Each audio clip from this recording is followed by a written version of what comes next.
All right, from the student Fairfax City, we are very grateful that Frank Ilfman accepted our invitation to our show. Frank, welcome to my humble podcast.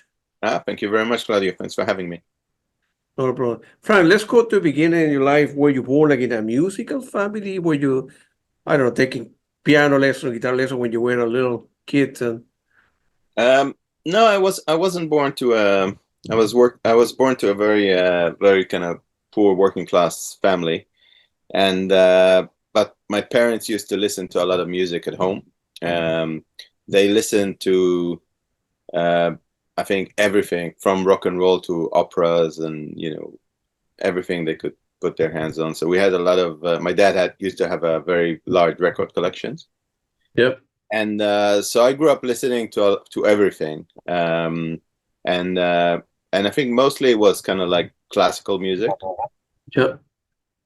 and I think at some point when I was about I would say 5 or 6, my dad decided to start taking me to the movies, to cinema, and I think I started to like the melodies that you hear in all these golden age movies, by Eric Kongold, or Morricone, and a lot of these Bernard Herrmann stuff, all these very old movies, and I started to like because there was something very commercial about them, very melodic in those type of scores, and I think uh, that was my main kind of upbringing in music, and I think what I think I it's kind of started to to burn, I think, inside more when I was about, I would say, probably about 10 or so, um, and then we couldn't like afford a piano or anything like that, so I went to this conservatorium, and they recommended, they say, well, we can lend him a trombone that he can take home, and then he can register studying the trombone. So I think it was about kind of like 11 or something like that, 11 or 12, that I started to play the trombone, um, and I progressed quite quickly, and I started catching stuff from my own kind of ears or anything like that, and then I think at some point I started to do arrangement, just for like friends who were in the conservatorium. And then at some point there was this musical arranger. He was running like a Dixieland band. So he Yep. said, why don't you come and play in the band? So I joined the Dixieland band. It was all like we were all like kids around 13, like 12, 13. So we were playing all, when the band was marching in and all the big Dixieland stuff. Um, and I was playing lead trombone. And after a while, when he saw that I'm doing some arrangement, he actually let me arrange stuff for the brass, brass, saxophone, trumpet, clarinet, and so on. Um, and I think by then I started to see, like, I started to like a lot of electronic bands and synthesizers and keyboards and all that kind of stuff. So they used to have a Fender Rhodes. So I used to kind of dabble on the Fender Rhodes, without any formal training or anything like that. And we were he came one time just before rehearsal, and he saw me dabbling on the Fender Rhodes, and he said, why don't you, because he was playing the Rhodes while the rest of the band were playing everything else. And he said, why don't you play the keyboards? We have more trombones in. Um, and that's kind of like was my introduction to keyboards. So then I wanted to change. So my parents, they got me like a very cheap, I think it was some Italian imitation of a Farfisa organ. Um, and then I kind of transferred to keyboards playing. Although when you study piano with a piano teacher on an organ, it's a bit different. So I used to try and separate, the bass and the highs, like playing like that as an organ. And then my teacher used to smack me with a ruler on the hand, saying you're not playing it properly. Uh, but then after a while, I just started composing, instead of like trying to study my, whatever he gave me to learn, I started creating my own melodies and harmonies and pieces. And then he would say, "Oh, you didn't practice, your Mozart or that piece or your Bach and so on." And I said, "No, I don't, but listen to this." And I would play him this. And after a while, he said, "Well, listen, why don't you, just concentrate on composition and things like that." And I couldn't afford to go to any music college or anything like that. So I just kind of self-taught myself to compose and orchestrate and, the whole thing. I just studied, and then as I grew older, and I kind of met interesting film composers throughout the way. I went to, when we were in Germany, we went to Bavaria Studios, and I met Klaus Dullinger, and he got me into a session when they were doing the Neverending Story. So then, that kind of got me, wow, film and music. It's not something I wanted to do, but it's like, I think that kind of planted the seed somewhere in my head about that. And then, I had Walter Schiff, and I had Maestro Morricone as mentors. So I had all these great, and Earle Hagen. So I had all these great mentors at some point in my life that kind of taught me the trade in a way, and how to do things and how things work.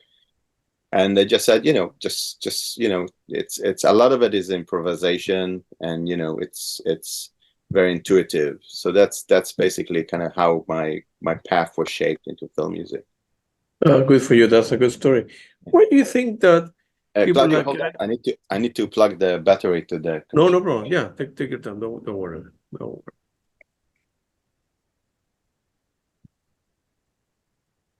Some reason it wasn't. You find it? Yeah. Yeah.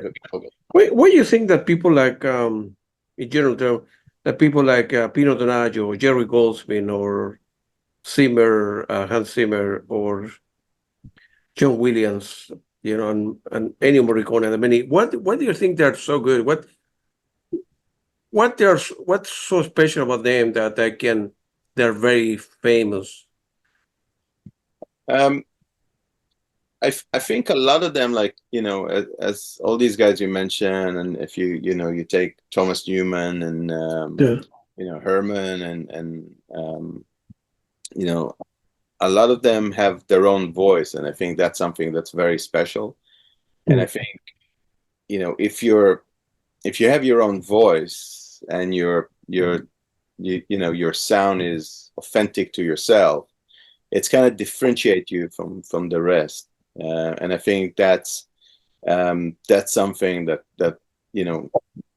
can do a lot to your career, and also being lucky. A lot of them, they grew up through going through the Hollywood system, so it makes it very easy in one way. So you got to be also, you got to be super lucky in that sense. I think Pino had some great films. Was doing a lot of. If you look at a lot of the old Italian movies, and then some of them kind of at some point during the 80s transferred to the US and started doing all these big films, so they became very big. I mean, Giorgio Moroder, he won the Oscar for, was it the Midnight Express, I think. And then Harold Faltermeyer, he kind of progressed working with Giorgio, and then he progressed and became quite big. So there's a lot of these guys that had a unique voice, and they kind of, got lucky and kept their voice, but they managed to progress, and I think that's a very crucial factor. I got you.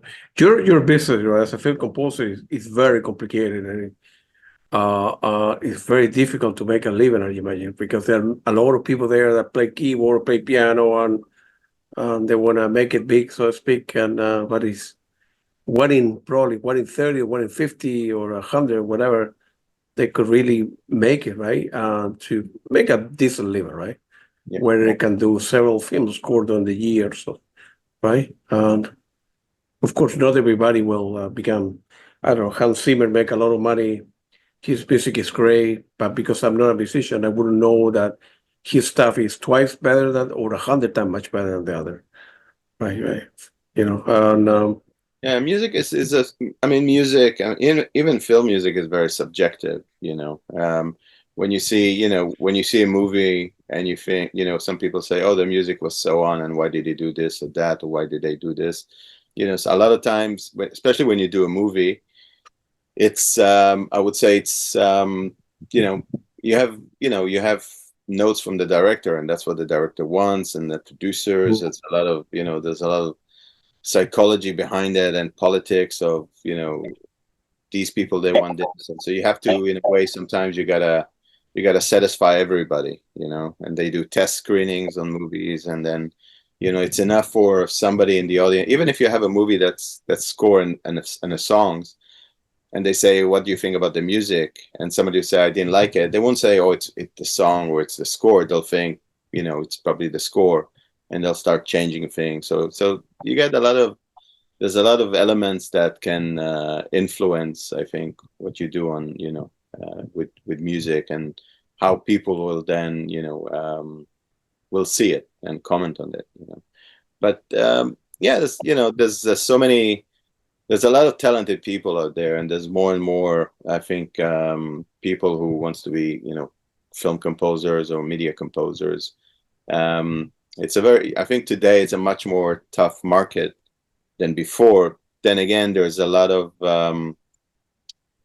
I think today you have a lot of more possibilities of working in the market, because you have all the streaming services. You have, you can release your own music if you want. You can work on, many more short films and so on. Back then, when I started, we were running 35 mil films, so. And there weren't so many opportunities. You didn't have the internet. You couldn't create your own videos, your own marketing, and so on. I think today it's much more easier, and I think the problem is that a lot of people these days they don't necessarily want to put the hard work that you do into it. Everybody. I think everybody from day one, they're a film composer, they're an orchestrator. But I think they haven't created their own kind of personal voice yet, and I think that's stuff that comes with the year. So I think it's something that, you kind of got to earn, you got to earn that kind of state where you say, well, this is my voice, this is my music, and so on. But I mean, again, even, I saw, there was a documentary with Philip Glass, and he was working on a film with Woody Allen, and Woody Allen said, Philip would come and watch the film, and I would give him notes, and he would go and change it, and would come back the next day and change it again.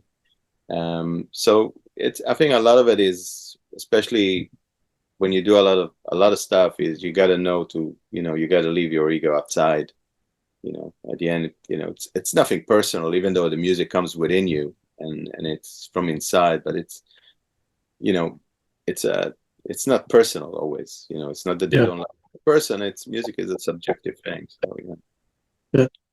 What do you do in cases where the producer, the money guy, are telling you to go this way, and the director say, forget about what he's saying. I want you to go that way, right? And you're composing music, and you're ready to mix, and working with the sound editor, and two people in the back is screaming at you, no, I don't like the stuff. Yeah, I do. Like, how you manage the conflict of it's director versus producer?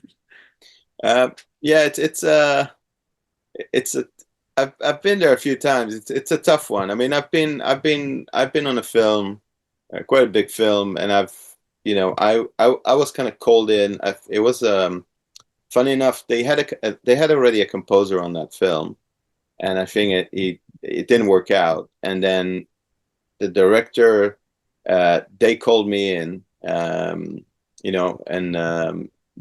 I was living in Spain at the time, and I came back to London, and they called me in. We were watching the movie, and we were doing spotting session and everything.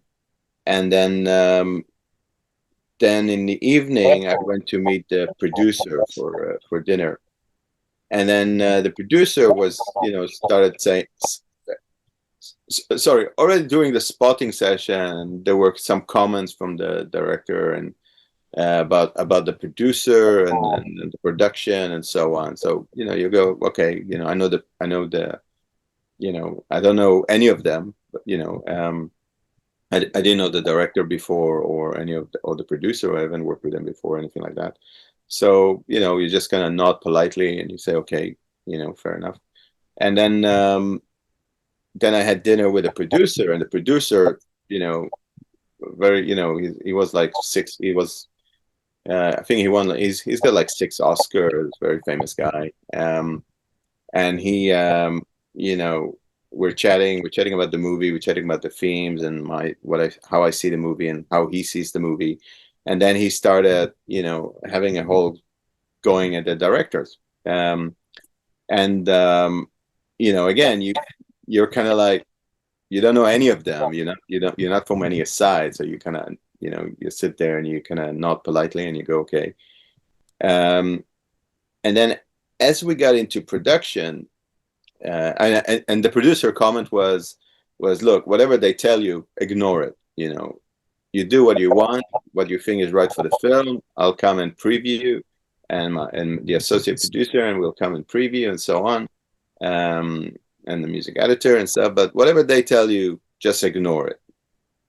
So you go, okay, but they would say, they would say the same, basically. They would say, we'll come to the session, we'll sit when you have stuff ready to come and listen, and we'll listen and we'll give you a note. So, you got two people. And the thing is, things got so bad, they were not sitting in the same room.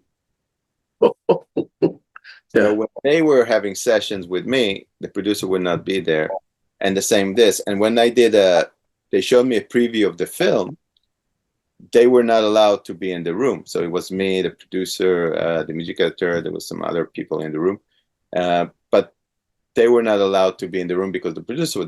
It got to a point where it was so bad, And so I was set up. Actually, I was they set me up at the Air Studios because we had a few days of recording at Air Studios, and they set me up in one of the rooms upstairs to do the writing, because I was writing it at the time in London at Air. And as we progress into production, I started to understand why the producer fell out with the directors. The director's attitude was like, they treated everybody apparently in the production, including me, as commodity. Now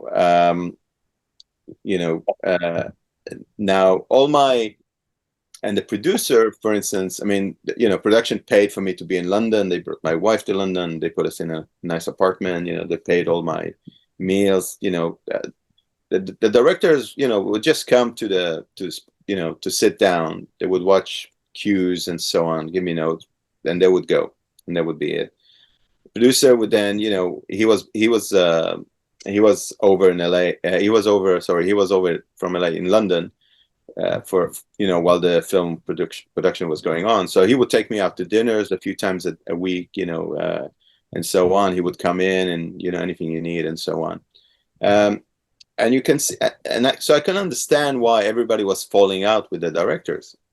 And then you get wind from the sound people that they fell out with the directors, So the director's approach was like, you guys are commodity. You're creating my films, and I don't care about anything. I don't care about whatever it is, And then it did, again, you're kind of like in the middle in that sense, And then what happened was that they had a very big fallout.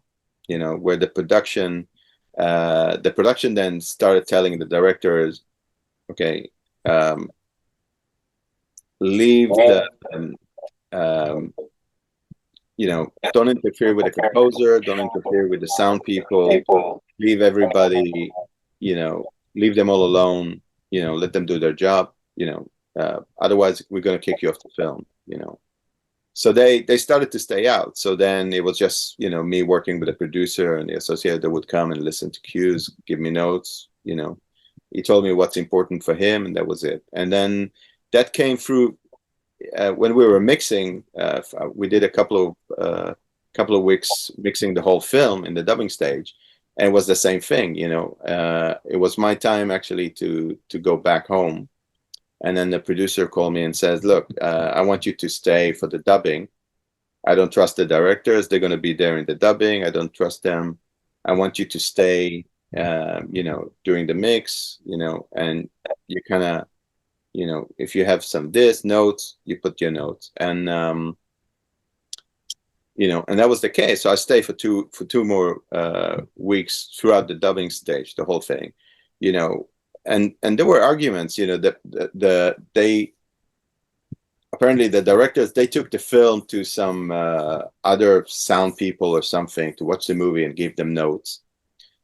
And you know, I think they were not that experienced in that sense. So they brought like a whole pad full of notes, you know, that somebody else watched the film and gave them notes, and then they tried to apply that notes to the film, and it was just so bad.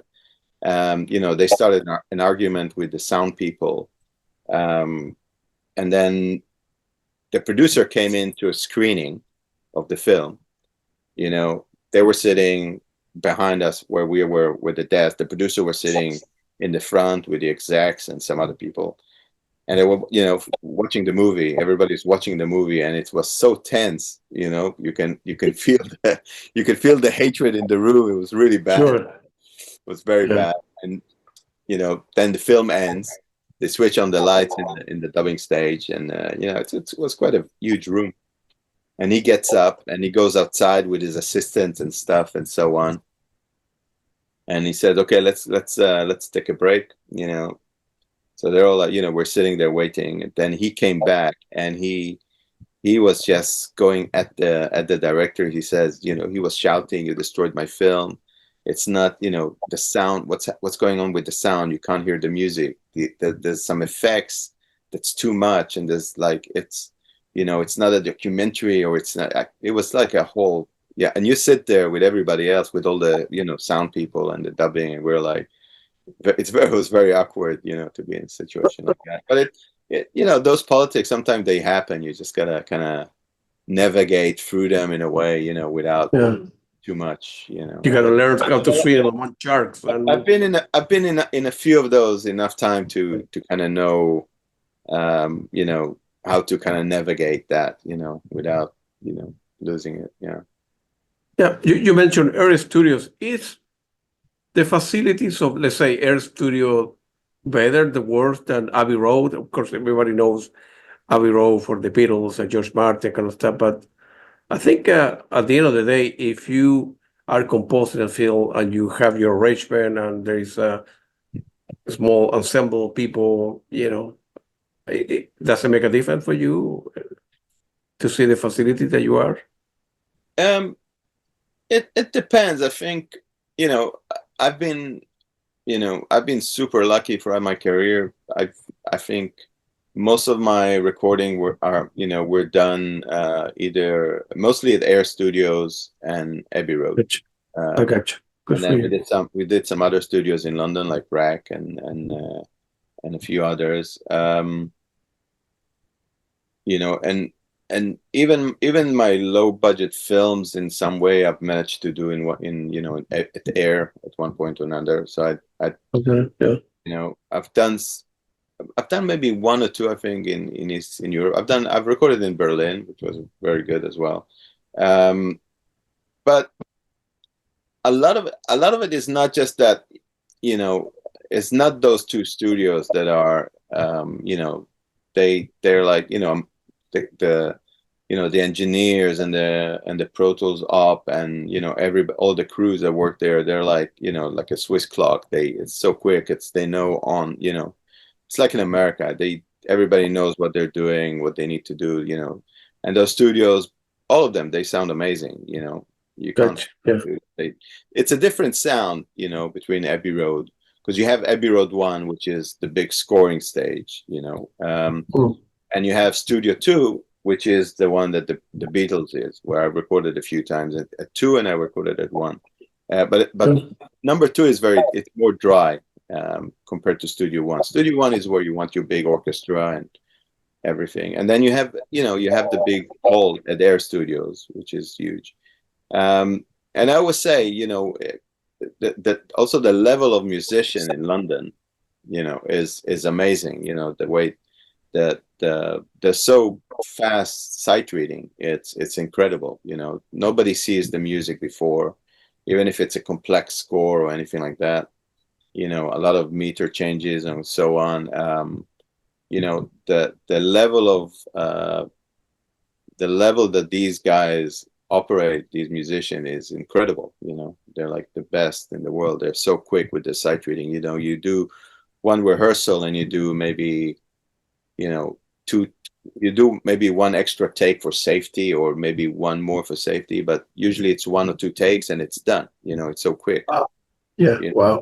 And it's amazing. So a lot of it is basically the musician, and and it's also the instrument they have is quite good. Their instrument sounds good. They have properly maintained instruments, so they sound very good. So when you put all that, you put those amazing studios, all the crew in the studios that are top notch, and then you got all these top level orchestral musicians, or not orchestral musicians, session musicians, then it's the best of the best. Same as in America.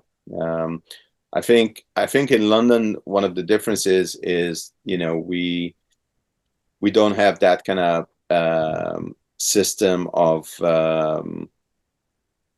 royalties where you have in America for musicians, and so I think it's cheaper for the studios in the US to come and record in London as well. So London is usually fully booked up, and there used to be a lot more scoring stages in London, and now you have those two big ones, and I think they're starting to build a few more. So I think in a year or two, there's going to be a couple more big scoring stages in London, because there's quite a lot of work now coming in. Yeah. But Berlin was great. What's they called? Hansa Studio is great. It's more for like electronic and rock music and so on.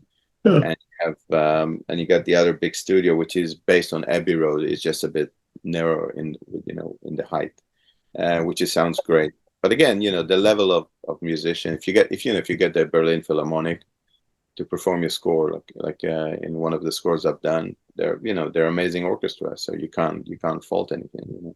So a lot of it is mostly, I would say, is the musicians, and then studios and stuff. But yeah, we're very lucky. I think that there's much more, I think, recording being done with orchestras, even if it's in East Europe or in Vienna and other places, that you get to use real musicians.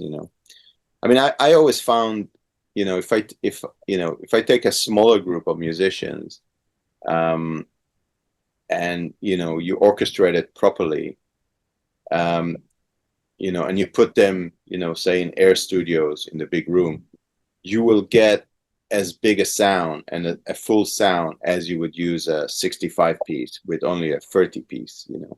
There's ways of creating certain things, but if you work with the right people and you know how to do it, and it's properly orchestrated, then yeah, I say, get maybe a bit less musician, but then you can still record in London. That's what I was done in some sort of way. Okay. Music, as I told you before, music has given me so much satisfaction in my life. So hopefully I will be able to be in a session one day, sitting in the back, if I'm allowed, I'm observing how something is created, because it's magic to me. How let me know. We'll speak to Air. Should not be a problem. that would be great, and appreciate it. The other thing that I want to take into consideration, you have done over 40 or 50 films or so in your life, television. How you manage? How many can you do, like, in a year? Can you do work several projects at the same time? Yeah, yeah. And look at my IMDb. I've done a lot of things. Um,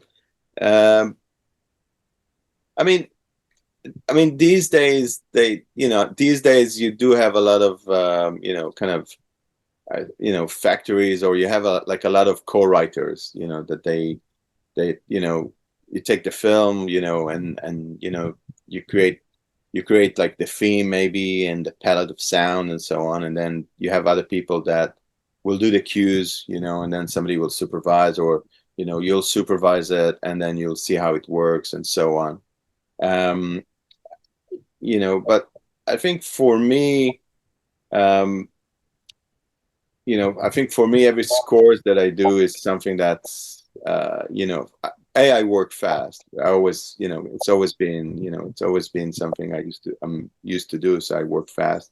But usually if I run a few projects, that means I don't sleep much. Yeah.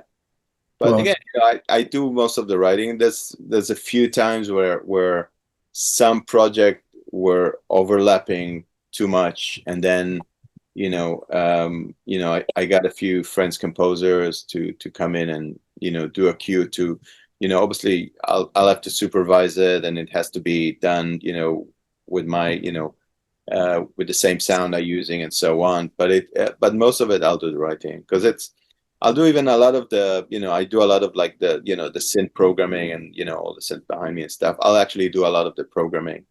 I won't necessarily hire programmers, because I just find that that's part of the fun, um, and to get to experiment and play. And so yeah, I will. I have very good, Jean Luma. I think he's very good. So he will come and do a lot of stuff, which is technical stuff, and a lot of the kind of labor stuff that prep stuff. So I can concentrate sometimes more on writing and things like that. I have very good orchestrator. I just give them the stuff, and you know uh, Jeff and Majid, my orchestra. He will create everything, and then Matthew will organize stuff and do a lot of the prep or orchestrate some, and they're both conduct. So, and that takes a lot of chores that I don't need to do. I'll orchestrate, I think 70%, 80% of the score already. I'll kind of orchestrate most of it in a sense that, because these days directors and producers, they want to hear what you do. So you got to mock up. It's not that you can just write the piano like back in the day, and they'll hear the piano and then we'll meet on the dubbing stage. Like I've done a few times back in the day when I started. Nobody, you didn't have so many samples and samplers and all that kind of stuff. So you would just write your melodies and so on, and you play them and you explain, and then you'll meet on the stage, and then you'll change stuff as you record. Um, so yeah, I'll do a few projects, in the year sometimes, and then I'll just, won't have a lot of sleep. The wife is not happy about it, but yeah, I will be most of the time stuck in the studio from early in the morning till quite late at night with some breaks. But also sometimes you do films, and they don't get released. They've been put on hold, and they're for whatever reason. And then a few of them will get released at the same time. So when you look at it, you think, oh my God, this guy's worked so much, like one after the other. But actually, the stuff that you've done a year ago, 2 years ago, and it's only now gets released. So there's sometimes those things happen as well. But usually when I do a few projects in the year, usually I just sit in my studio here, and I just write nonstop. I have a system in a way that I started very young. Um, I think I think it was Walter uh, back in the day who told me, it's like when you work on some things, you divide your day into like shift basically. So you say, okay, from 9 till 3 you work on film A. From say 4 till 9 you work on film B. Then from say 10 till 2 in the morning, TV show. So you kind of divide them, in that sense that you try, and hopefully they're different subjects. So the music changes, so you take a break, you refresh, you go for a walk with the dog, you do other stuff, you come back and you restart again. It's a different palette, different thing. So it makes that's usually sometimes my system. I do shifts. Yeah. Wow. Well, Sometimes there overlaps and it's a bit yeah. goes like a bit too much, but that's Because I was thinking, if you work in the morning, music X, how in your head doesn't interfere with what you work in the afternoon for project B, right? And of course, one can be an action, a film, a suspense film, the other more, I don't know, a TV show or whatever it is. I will get confused. That will stay in my head. Well, And I think because I've done it. I think because I've done it for so many years. right. I think I'm very used to that system. All right. Sometimes you start something, and you finish it, and you still go into it, and you think, oh, this, but kind of like when unless there's something urgent that comes in, and I need to go back or something. If I work on something later on, or or during the breaks or something, and I think, oh, you know what, I should have done this on that cue. That would have been good, this idea. I will just kind of, I'll do a note, and I'll just put a note that, when I go back to work on that project, to check this and try and do this and so on, so I'll have a lot of these notes. We work with like it's called QDB, so it gives you all the cues, and it gives you all the time codes and cues and notes for the music editor and so on. So you just write in, the note at some point, or I just put I put it. Usually, I do it on I have like a notebook that I just write my notes in. Like, I'm very old school with that, and I'll just write it in, and I'll make sure I put a sticker so I know, okay, there is a note that I need to go back. And sometimes I don't. So I think then if I don't, I think, okay, it wasn't that important. Yeah, I got it. Good for you, man. You're gonna put this sticky notes in your computer to help you go back to where you were before when you were working. You also are, besides being a very well-known film composer, you're a very talented electronic musician and producer as well, right? Yeah. I've done a lot of things. Yeah.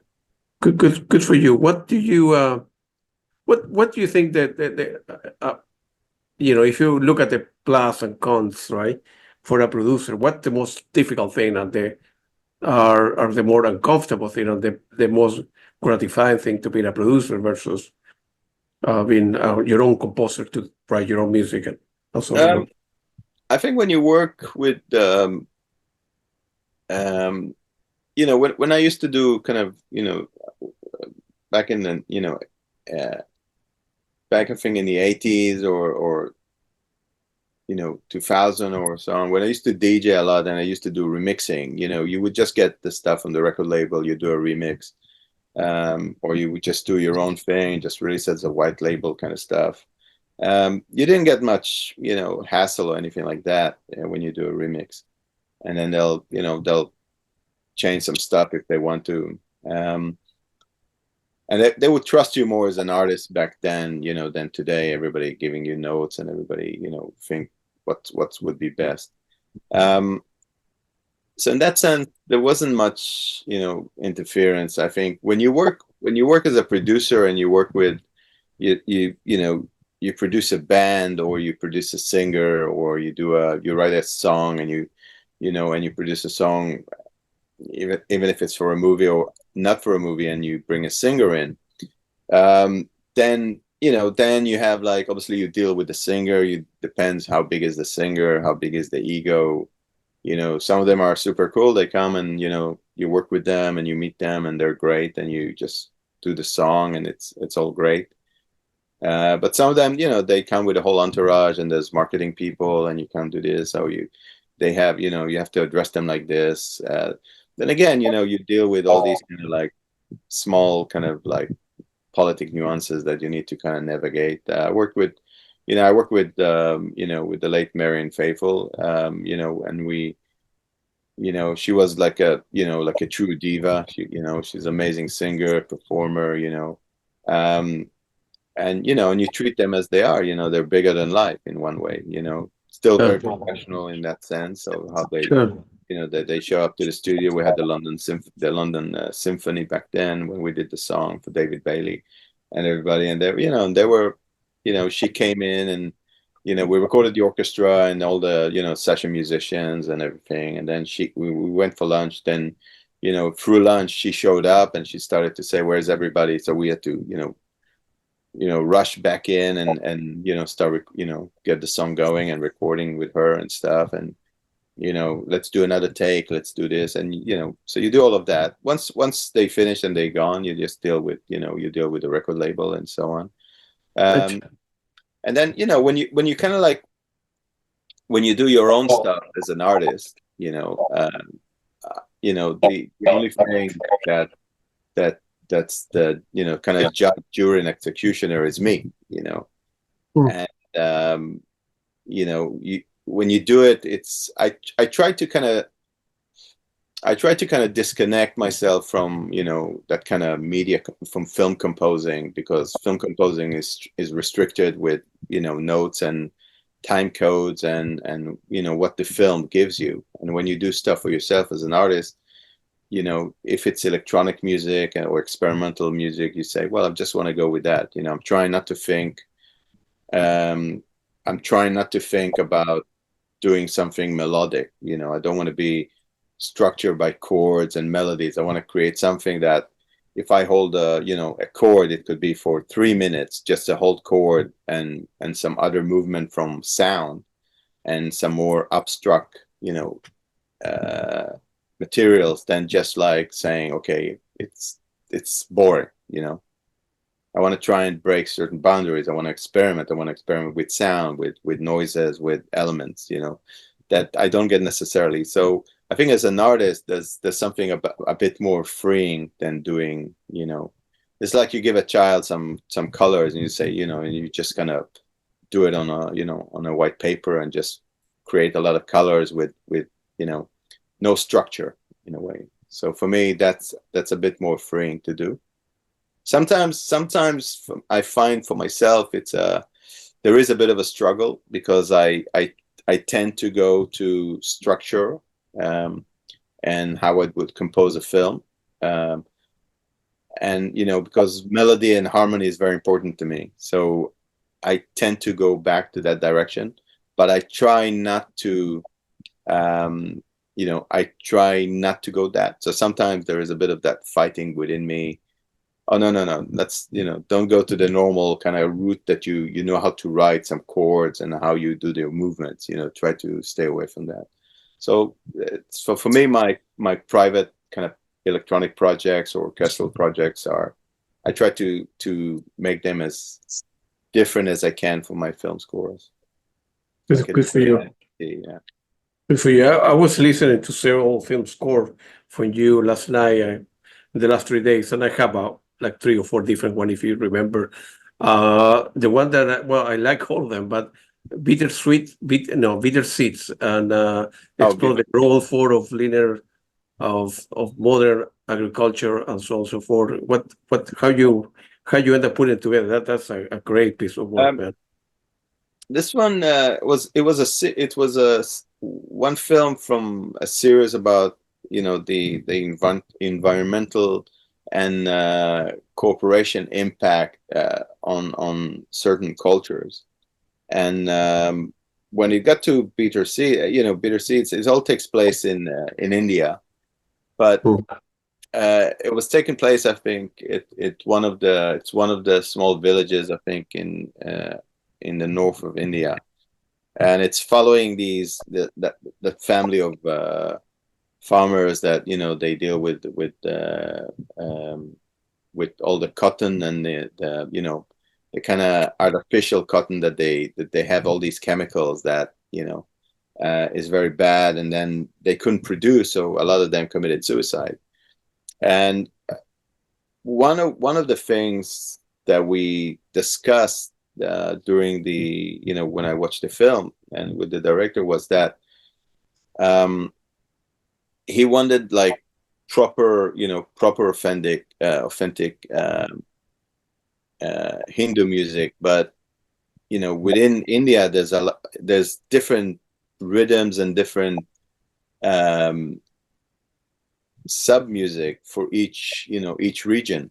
Uh, so I had to go and do a lot of research, and met with different musicians and players about trying to create that score. So then we ended up recording the singers, and some of them were in I think one singer, she was based in the Netherlands, so we did remote recording with her. And then there were a few, and then some of them, the rest of them we recorded in India, basically. We did remote, and then some I recorded back in London. And then we added some of the orchestral parts in London, and then a lot of them remotely. But that was the thing, you have to do a lot of research, because you need to get it right for the region and to that village where they are.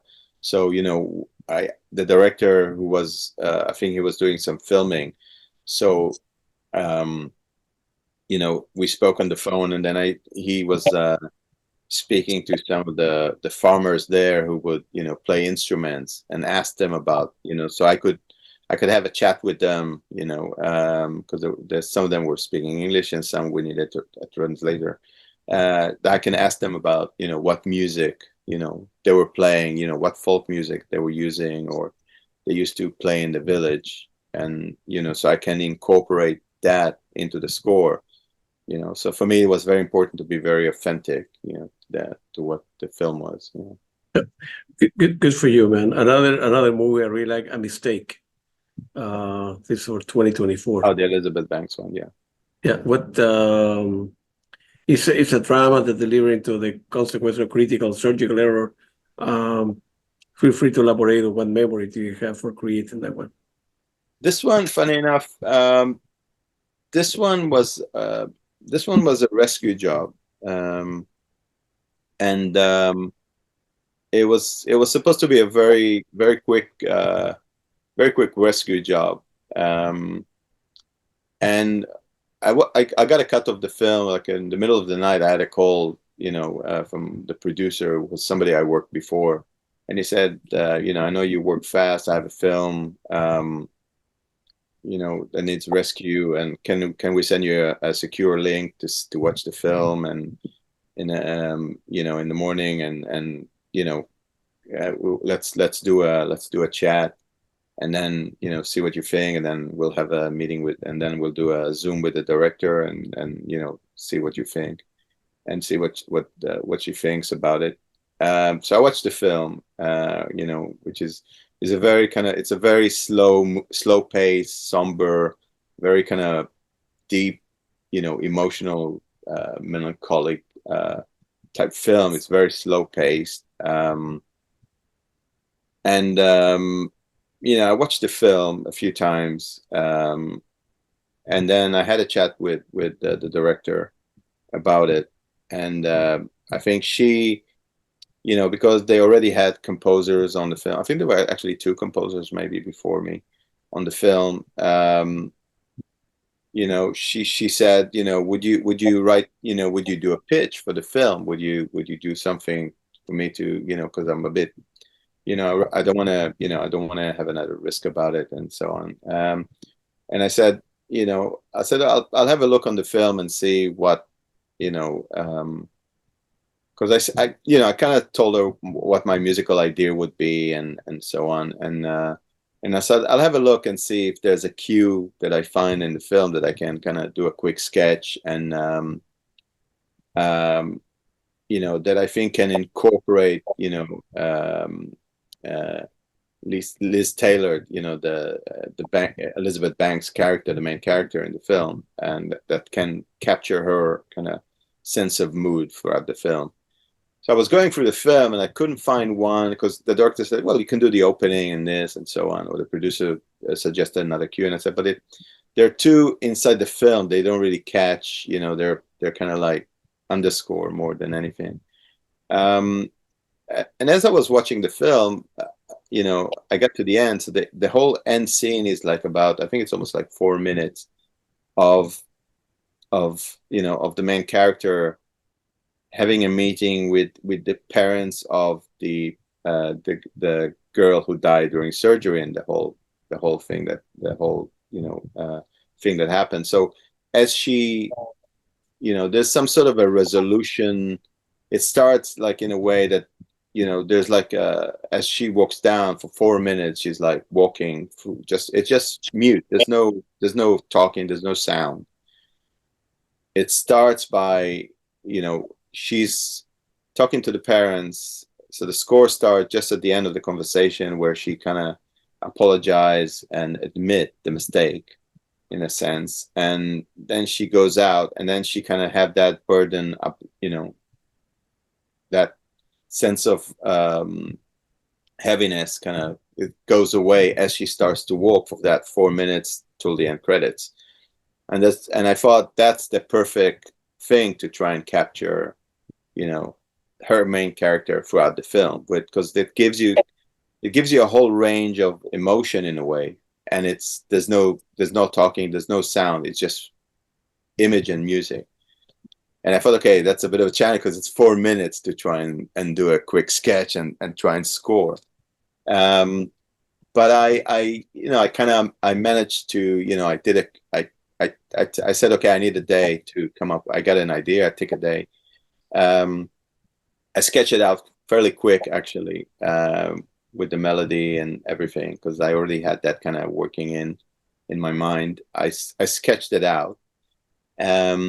I had a few listens. I took a break. I came back and said, I need to orchestrate it better. I need, to get the main kind of instrument going, and it felt like it needed a bit more dynamic, so I needed to invest a bit more in that sketch. So I spent like a few good hours through the day. I sent it over, and because of the time difference, that they were in LA and in New Zealand, by the time I sent it over, it was morning for them, so they could, they were listening it on the spot. So the producer, I got a text from the producer saying, it was like, I think it was like 2 or 3 a.m. here. You get a producer, are you by any chance up? Because he always works. Are you awake? And so I texted him, yeah, I'm up. I'm in the studio. So, which I was in bed, but yeah. But so he said, oh, do you want to do a quick Zoom with everybody? So I said, yeah, give me 10 minutes. And, so I had to put some shirt on to get the Zoom on. And then they said, oh, we love it. It's great. It's perfect. It captures everything we needed. Let's do it, and that cue that I did, the sketch, actually, Jeff, my orchestrator, he tidied it up and added a few things and more kind of stuff to make it, more expendable for the orchestra. But that cue is there just as I wrote it, that night, basically that day. And then we just did a spotting session through Zoom with everybody. And then I just started, sending the music over. We had notes. And the thing is, it was supposed to be a quick job. So we knew we had to actually set a day to record, because we had like about 2.5 weeks to record the whole thing. So we booked Air Studios to record the score. And then the director, then she loved what I was doing, and she said, okay, I need more time to work with Frank. I need to, I want to work properly on the score. So they postponed it. They started to postpone everything. So we moved the recording date to there. And then they decided, okay, let's do some test screening as well. So they did test screening. So we had notes about the test screening. So we needed to, they decided to recut parts of the film, do some recuts. So, they've done their editing. Then I rescored the scenes. We had to change things. So by then we already pushed recording date so far that we will not make it. So we canceled Air, and we actually had to rebook. And then we rebooked Abbey Road Studios, because we had so much changes on the score then, because they recut and test screening. So we had to prolong our scoring dates. So then we moved to Abbey Road to record part of it, and then there was another studio, I think, that we recorded some parts of it. But it was a great score. And then I was still mixing some stuff while they started to mix the film. So we would mix the stuff, and then Casey would, upload stuff to the dubbing stage while we were mixing, so we can catch up with everybody because of because of the recuts and stuff. But it's one of my favorite score that I've done. It's very melancholic. It's very it has a lot of electronics, but it has a lot of like a great orchestra that I love that. Yeah, that's great for you. And Do you yeah. do you listen to a lot of film composers as well, or you think they influence you? No, I barely listen to soundtracks. Really? Yeah. Yeah, I used to back in the day. I used to get sent a lot of scores and stuff to listen. So unless somebody comes and say, oh, I mean, I listen to soundtracks when I watch the movie. So any film I watch, although I enjoy the film and everything, my brain dissect the sound and the effects and the score, and so it's kind of it's like small departments that like I analyze. But it's not that I watch a movie and I hear a cue and I go, oh, this cue is so bad for this, it's so wrong or anything like that. I watch it and I hear, but I hear the music as almost like a separate entity sometimes, because this is what my job is anyway. I enjoy the whole thing, but I kind of dissect everything and I analyze it as I watch the film, in that sense of like, my brain watched the film, but then on my other side of the brain, almost like is listening just to the score, or just to the sound of certain pick up on certain thing. But I don't get like the soundtrack. I go, oh my God, I need to have that soundtrack. I will listen to the soundtrack in that sense. I don't, I get sent sometimes soundtracks by composer friends and stuff, and they're, I listen to that, or somebody says, can you listen to the soundtrack? There's some great ideas, or it's something like that for my film or so. So, they'll send it and I'll have a listen, or where if it's on a temp of a film and they put some stuff, then I listen to the temp once or twice, but that's about it. But I don't listen much to soundtracks. I usually listen to very old music, usually a lot of, I do listen to a lot of old soundtracks. I do listen to a lot of old soundtracks, I think probably till maybe, I think I stop at the late 80s, give or take. For a lot of, I listen to a lot of soundtracks from the, 50s, 60s, a lot of the golden age, a lot of Italian composers, a lot of, like the electronic stuff. And there's a few composer I might have their soundtracks and stuff that are, that I would, have, but I don't necessarily listen. Yeah. But like a lot of the new stuff, I don't really listen to a lot of them.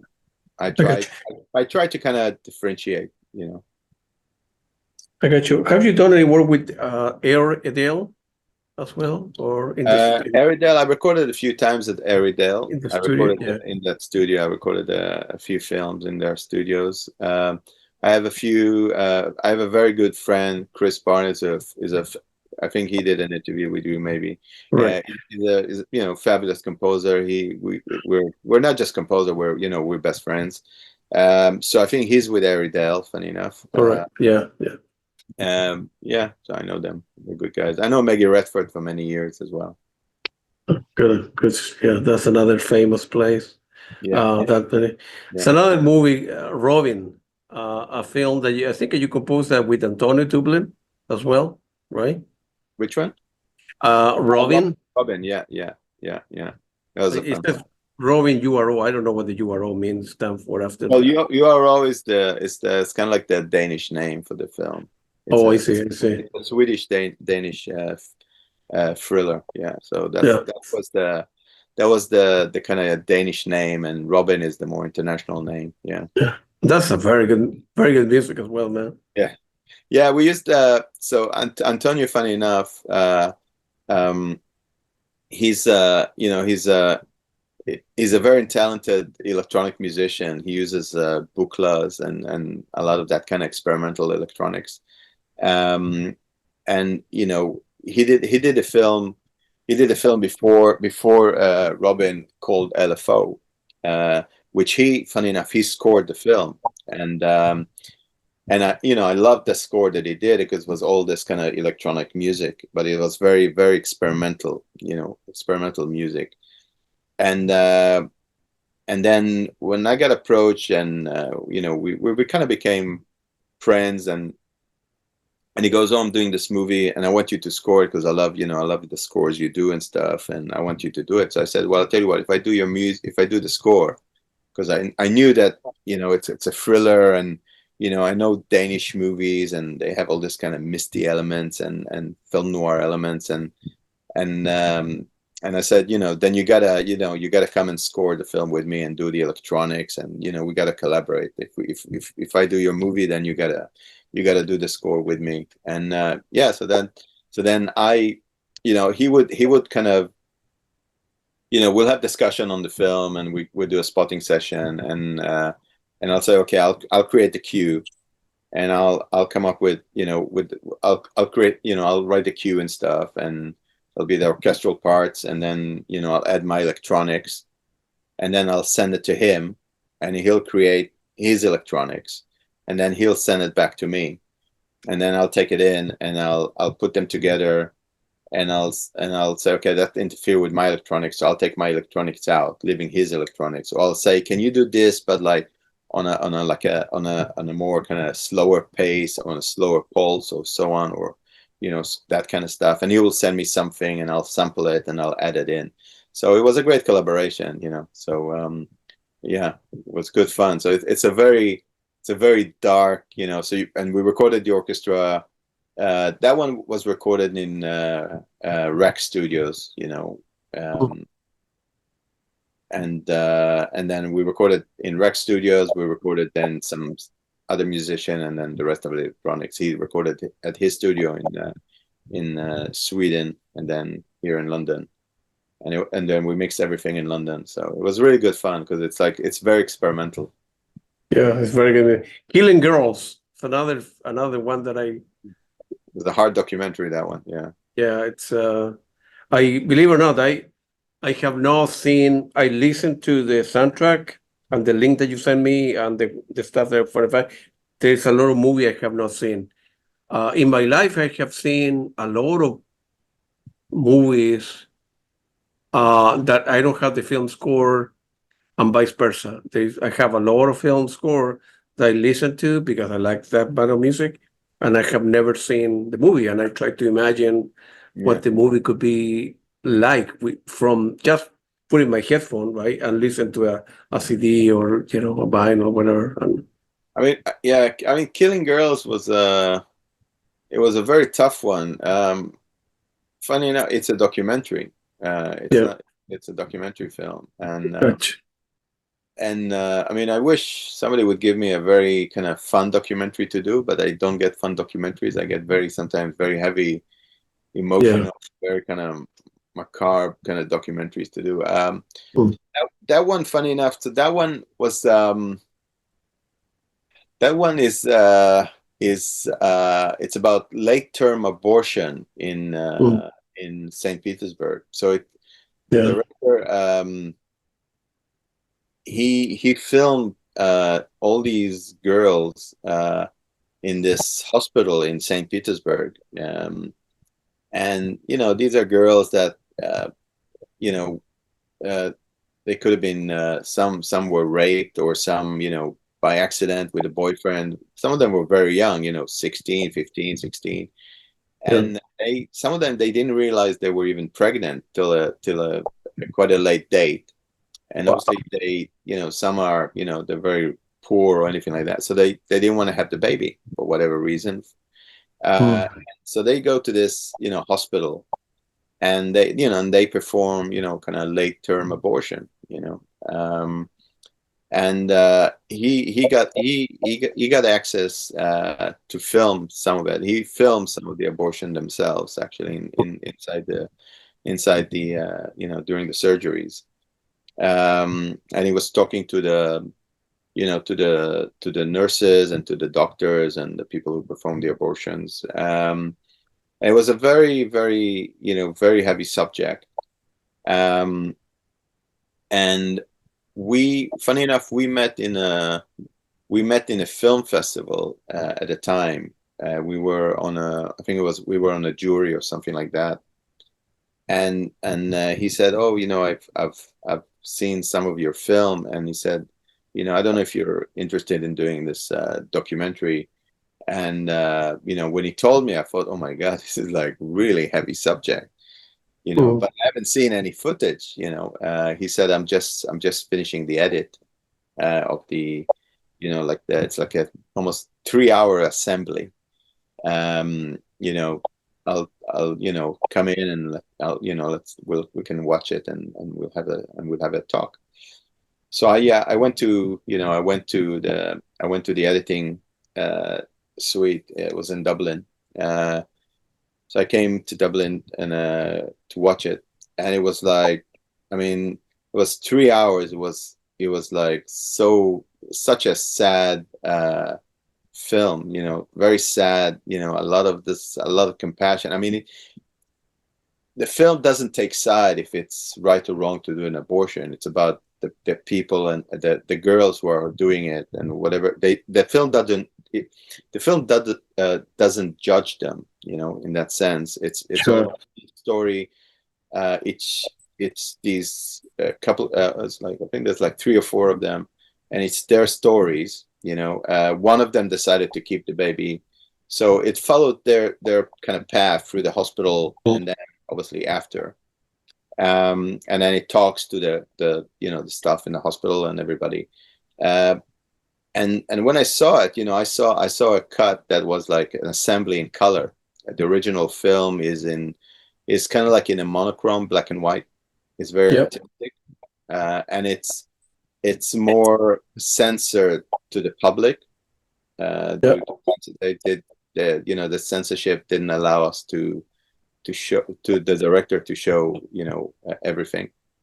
So the film is very artistic in one way, but it still shows enough stuff that as an audience you go, you look away, you don't want to see it. There's some gruesome stuff that you don't want to see. And part of it was, okay, how do we, you know, some of it you can score as a horror, or like, or leave it as a very realistic images, and to try and shock the audience or to get the audience to see it. But a lot of the audience that we knew will just, they'll go like this. We can't see it, even though it's black and white or it's kind of monochrome. But you do see some stuff, not as bad as the assembly. The assembly was really, really horrific to watch with some of the surgeries. Um, and it was like, how do we capture the audience attention and keep them watching? And I thought about it, and I said, why don't we do very ethereal, very melodic, haunting music? The music had to be super melodic, has to be very, it has to be super beautiful. There's no dissonance, in the score. It has to capture you, like hypnotize you in that sense, And so a lot of the kind of horrific, scenes of surgeries and, you know, uh, baby, dead babies and certain images that you see in the film. Uh, the music is just like, it's very haunting. It's very melodic. It's very kind of somber, very beautiful, and there's no, and there was a lot of room for music, so the music is very loud. So it's kind of, the music kind of set you uh, in a certain path that you kind of, when you do see the images, you're so mesmerized with everything that you don't look away, because that's kind of like put you in that kind of trance of like with that kind of artistic imagery, and it kind of blends with the music. So yeah, but it was a very, I think it was one of the toughest subject to, as a film composer, when you do in documentaries, where you kind of, because you write it to picture, so you rewatch the scenes, and it's images, and the emotion is something that is very sometimes is very difficult to disconnect. When you do fiction, when you do a fiction, even if it's an emotional thing like a mistake, and other films, you can disconnect yourself, in a sense. It's fiction. Your threshold has a limit, and it's a film. You disconnect from it at some point. But when you do documentaries, and it's a very realistic thing, and the people that you see on the screens are real, and this is something, and you connect to it, because when you do scores, and any music that you do from yourself comes from some memories that you have, and you kind of put them together to give it that emotional heaviness, so some of them, it takes a while to disconnect, and from that one I remember it was very difficult to kind of switch off. Yeah, Some are easier to switch off. This one was took a very long time to try and switch. I have the same problem like you, because sometimes I get into the character and I suffer. And you say, with science fiction, that's fake, right? We have not been in Mars yet, or Jupiter, or whatever. And yes, but others keep on going around my head a couple of days. So it's But the very, thing very. is, when you're in character, is like, it's like method acting. It's like, say, like some actors, like you know, um, what's his name? I can't remember his name. He did There Will Be Blood. Of the Irish actor, I forget his name, and he would be in character throughout the shooting. He would not snap off characters, or even Nicholson or some of them, they'll stay in characters. They will not disconnect from character. And I think that it's like method acting is your threshold, kind of. There's a limit to how much your threshold can take, and once you're in, it's very hard to disconnect. You kind of you take that kind of thing with you. So, the other one, I don't have that many questions left. The other one that I like, Sensoria. Sensoria, yeah, that's a Swedish horror movie. Yeah, yeah. Yeah. Then again, I have not seen the movie. I only imagine the movie from the. Like you, I like electronic music, so I gravitate toward keyboards and I don't know, Tangerine Drink Light type of music, or type of electronic music. Yeah, Sensoria was a Swedish horror movie. Actually, that was done prior to. That was done, funny enough, prior to Robin. And actually through that kind of the Swedish Film Center, that's how I met Antonio, funny enough. And it was, I think when I saw it, we were like, it's a horror movie, but again, it's that kind of Nordic film noir touch to it. And my idea was, I thought that needed to be, we had the orchestra, but I felt like it needed to be a bit more experimental with the score. So, even the orchestra was a bit experimental, and we had like all these kind of low bassoons and low clarinets playing all this kind of dissonant stuff with the electronics. But there's something about those kind of, films that you can kind of like experiment a lot with the music, and it doesn't need to be so much. I mean, there are melodic, like in Robin, there's melodic parts where it's just like the orchestra is playing very melodic things, but a lot of it is still very experimental. When you listen to the whole score, most of it is experimental. So, but I found that a lot of that kind of stuff is more that kind of European way of filmmaking. Yeah. The last movie I have is Soda. Yeah. There's a new soundtrack that you mentioned. I think it's coming out at the end of the year, next year, for Intrada. No, I think that it's coming from Intrada. Yeah. It's coming out. I think in a month or 2 months or something like that. I think. Right. Yeah. Yeah, towards the summer it's going to come out. Very good music as well. Thank you. That's kind of like my homage to like all these kind of old Italian composers and to my mentors and stuff. So yeah. That was like very melodic. There's a few bits that are a bit experimental, but that was yes, that one is like very melodic. There's like 3 themes that you can very easily recognize. This one we recorded at this one was recorded at Air Studios. So yeah, Jeff Atmajian is my orchestrator. He does all the James Newton Howard, and he did the Joker movies for Hildur and everything. He's one of the top orchestrators in LA. He's amazing. And he orchestrated that, and then Matthew, who did the prep, also conducted the score. Yeah. It's one of my favorite score. Actually, that one was recorded just before I finished recording that one, and and that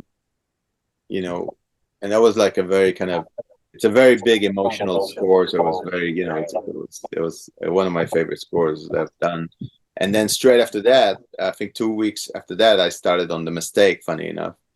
And which is also one of my, I think these two are definitely I would say with Big Bad Wolf, Gunpowder, and Ghost Stories are like probably my top scores that I think I would say some of my best work. Yeah. I'm very proud of Soda. It's very good. All right. Yeah, it's very good. You, in general term, do you accept everything that they send your way, or sometimes you need to reject because one, you don't like the film or the script, or you are running out of time, or whatever it is, or sometimes you try to work with everybody. Sometimes the budget, it's kind of low budget film, right? Yeah, I mean that's the thing. It's sometimes I always I do have a problem of saying no sometimes. I know what you mean. Especially early in my career, but I was looking at it like also like you score everything, so in a way you kind of you learn to do different stuff, you learn to work with different people. I think today I've been very lucky that things that comes my way is films I want to do.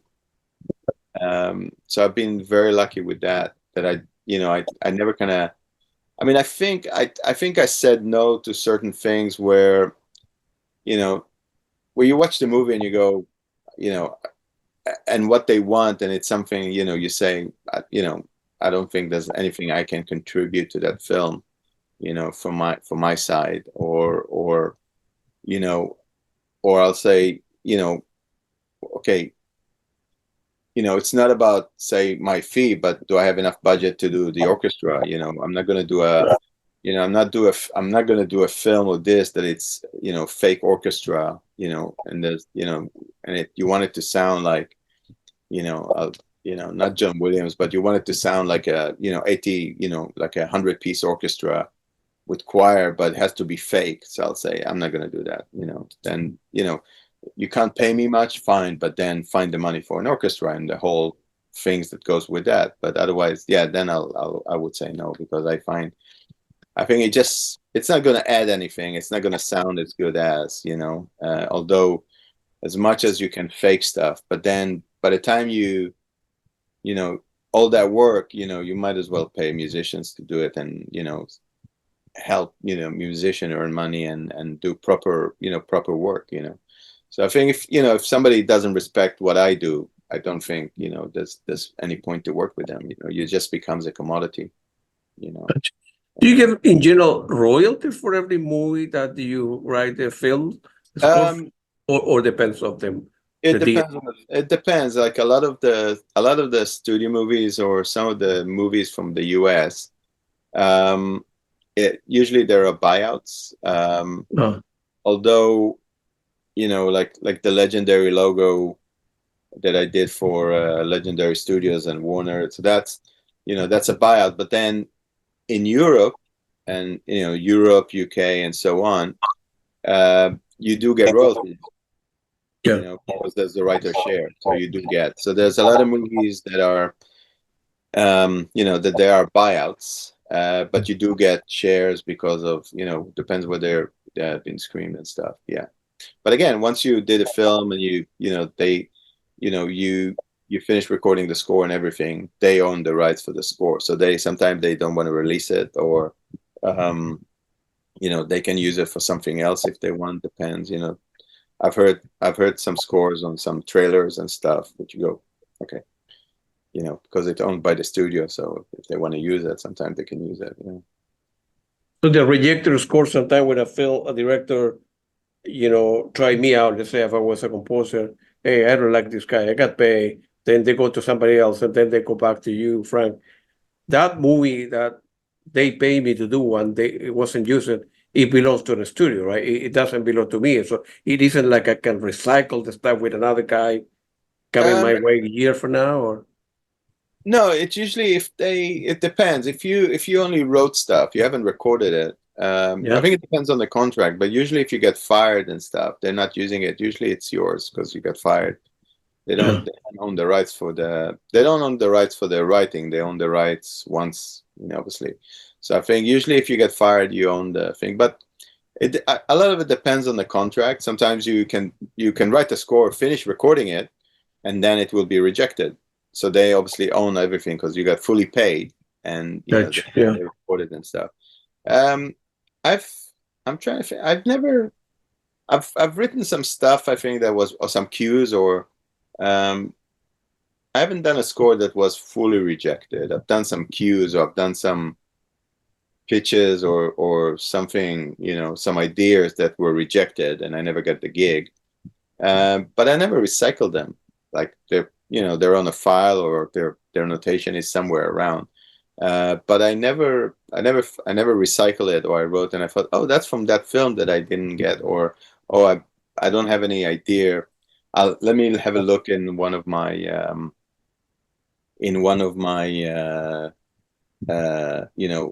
bank of rejected score and see if I have something. You know what I mean? In that sense. Yeah, I never think I've recycled anything in that sense. I Or mean, you can use it for I- outtakes in Bandcamp from the people that love follow your electronic music. yeah. I don't know, easy for me to say. I don't know. Yeah, I should use my electronic music in some of the score, like my own, Of sync it course. to sync it once. Yeah, yeah, yeah. Of course, man. Hey, Frank, man, it was very nice talking to you. We've been talking for like an hour and a half. I'm quite Yeah, sure we can but go for another 3 hours. I know we can do a long podcast, a very long. Yeah, well, question we'll do a follow up because there's a lot of questions that I have a lot of curiosity in my head, Yeah, and it was very nice talking to you, we can do Frank. a part. You are a We can great. do a part two. You can exactly that. Yeah, Right. We can do a part two. And it was very nice talking to you. Good luck to you. From thank you very much. here, let me see if there is anything else I can do to help you with your career. Uh, you're a great film composer. I love your music. And now I need to find some of the movies Yeah, that are they're on associated with the film score. they're all on the streaming services, so it should be Yeah, I easy. need to look at that. And hopefully, when I'm in London, we can get together and Yeah, yeah, for yeah. lunch or dinner, whatever. And I will love to My pleasure, Claudio. My pleasure. go to a session one day with you if Yeah, time's allow that they allow me to go inside, be in the back and film or take some picture, whatever, yeah. whatever I can do We'll to. organize it. Don't worry. We'll organize it. My pleasure. Thank you very much. Appreciate it. Have a good Thank afternoon, you. Frank. Thank Man. you. It was very nice talking to you. You too. Thank you, Claudio. See you. No Bye. problem.